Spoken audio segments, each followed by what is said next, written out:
Tại đồng bằng sông Cửu Long, chỉ cần một cây cầu mới được xây dựng, bản đồ giao thông của cả một vùng có thể thay đổi.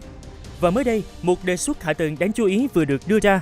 Tỉnh Vĩnh Long đã kiến nghị với Bộ Xây dựng sớm bố trí vốn xây dựng cầu Cổ Chiên 2 và cầu Cửa Đại trước năm 2030. Nếu được triển khai, đây không chỉ là hai cây cầu đơn thuần mà có thể trở thành mảnh ghép quan trọng trong mạng lưới kết nối ven biển của miền Tây, giúp liên thông mạnh hơn giữa Bến Tre, Trà Vinh, Sóc Trăng, Thành phố Hồ Chí Minh. Vì sao Vĩnh Long muốn đẩy nhanh hai dự án này? Và nếu các cây cầu được xây dựng, khu vực nào sẽ thay đổi nhiều nhất? Tại buổi làm việc với Bộ Xây dựng, ngày 10 tháng 3, tỉnh Vĩnh Long đã đưa ra nhiều kiến nghị hạ tầng quan trọng nhằm tăng cường liên kết vùng. Trong đó, địa phương đề xuất ưu tiên đầu tư tuyến cao tốc Thành phố Hồ Chí Minh, Tiền Giang, Bến Tre, Trà Vinh, Sóc Trăng dài khoảng 150 km, quy mô 4 làn xe, triển khai giai đoạn 2026 đến 2030 bằng nguồn vốn ngân sách trung ương.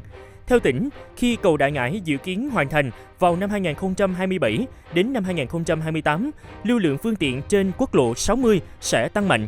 Vì vậy, cần sớm có tuyến cao tốc mới để giảm áp lực giao thông.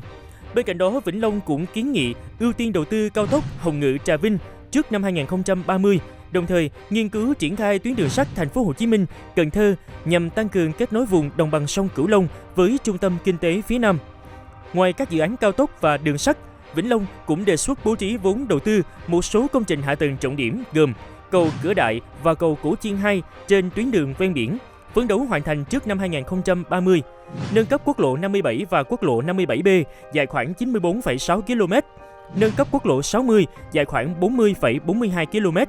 Địa phương cũng kiến nghị bổ sung cầu vượt tại nút giao quốc lộ 60, khu vực cầu Trạch Miễu 2, xây dựng cầu Thom, chuyển giao cụm phà Vàm Cống cho tỉnh quản lý và triển khai đường dân sinh tại nút giao quốc lộ 80 thuộc dự án cao tốc Mỹ Thuận - Cần Thơ. Đối với các kiến nghị này, Bộ trưởng Bộ Xây dựng Trần Hồng Minh cho biết đã giao các đơn vị thuộc Bộ phối hợp với các bộ ngành liên quan nghiên cứu, hướng dẫn và tháo gỡ khó khăn trong quá trình triển khai các dự án, đồng thời đề nghị các nhà đầu tư đẩy nhanh tiến độ các công trình hạ tầng đang thực hiện trên địa bàn. Trong mạng lưới giao thông của đồng bằng sông Cửu Long, các cây cầu lớn thường đóng vai trò then chốt trong việc phá vỡ các điểm nghẽn kết nối. Cầu Cổ Chiên hiện nay là tuyến kết nối quan trọng giữa Bến Tre và Trà Vinh trên quốc lộ 60. Tuy nhiên, khi lưu lượng phương tiện ngày càng tăng, việc xây dựng cầu Cổ Chiên 2 được xem là cần thiết để giảm tải cho cây cầu hiện hữu và tăng năng lực giao thông của toàn tuyến. Nếu bạn muốn biết vị trí xây cầu Cổ Chiên 2 sẽ đi qua chính xác những khu vực nào, kết nối ra sao, mình đã để bản đồ hướng tuyến chi tiết trong đường link ở phần mô tả. Trong khi đó, cầu Cửa Đại nằm trên tuyến đường ven biển, một trục giao thông được kỳ vọng sẽ trở thành hành lang phát triển kinh tế mới của vùng đồng bằng sông Cửu Long. Nếu hai cây cầu này được xây dựng, trục ven biển từ Tiền Giang, Bến Tre, Trà Vinh, Sóc Trăng sẽ trở nên thông suốt hơn. Điều này không chỉ giúp rút ngắn thời gian di chuyển giữa các địa phương, mà còn tạo điều kiện cho phát triển logistics, kết nối du lịch ven biển, mở rộng không gian đô thị và công nghiệp.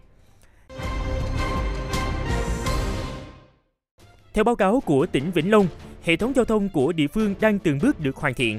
Tổng chiều dài đường bộ trên địa bàn tỉnh hiện khoảng 8.955 km, bao gồm tuyến cao tốc Mỹ Thuận - Cần Thơ dài 12,5 km, 9 tuyến quốc lộ, 29 tuyến đường tỉnh, hơn 7.200 km đường cấp xã. Bên cạnh đó, mạng lưới đường thủy nội địa dài hơn 2.800 km cũng đóng vai trò quan trọng trong vận chuyển hàng hóa và hành khách. Toàn tỉnh hiện có 3 khu cảng biển, có thể tiếp nhận tàu khoảng 5.000 tấn, 9 cảng thủy nội địa, 548 bến thủy, 197 bến khách ngang sông. Tuy nhiên, để phát triển mạnh hơn, khu vực này vẫn cần những dự án hạ tầng quy mô lớn mang tính liên kết vùng. Khi một tuyến hạ tầng lớn xuất hiện, câu hỏi nhiều người quan tâm không chỉ là giao thông mà còn là đời sống, kinh tế và bất động sản sẽ ảnh hưởng như thế nào? Câu trả lời sẽ có sau 15 giây quảng cáo. Bạn là người quan tâm đến thị trường bất động sản, là nhà đầu tư bất động sản, chuyên viên môi giới, ứng dụng Cà phê Land Protect là không thể thiếu. Với hơn 4.000 thông tin dự án toàn quốc, thông tin thị trường mỗi ngày, quy hoạch các khu vực, giúp bạn đầu tư bất động sản hiệu quả hơn, hoàn toàn miễn phí. Tải app ngay hôm nay, link tải nằm ngay phần mô tả. Cùng với giao thông, Vĩnh Long cũng đang đẩy mạnh quy hoạch đô thị và phát triển nhà ở.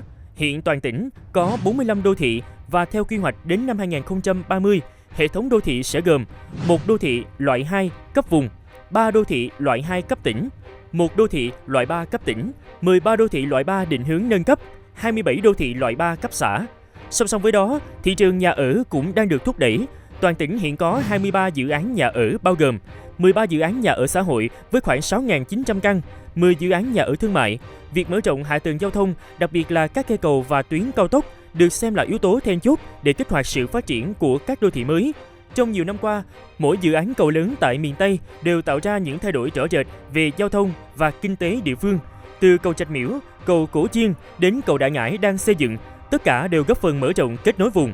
Nếu cầu Cổ Chiên 2 và cầu Cửa Đại được triển khai trước năm 2030, trục ven biển miền Tây có thể bước vào một giai đoạn phát triển hoàn toàn mới. Vậy theo bạn, khu vực nào sẽ trở thành điểm hưởng lợi lớn nhất khi các cây cầu này được xây dựng? Hãy để lại ý kiến của bạn ở phần bình luận. Nếu bạn quan tâm đến các dự án hạ tầng lớn, quy hoạch đô thị và những chuyển động của thị trường bất động sản, đừng quên like video, chia sẻ và đăng ký kênh để không bỏ lỡ những phân tích tiếp theo.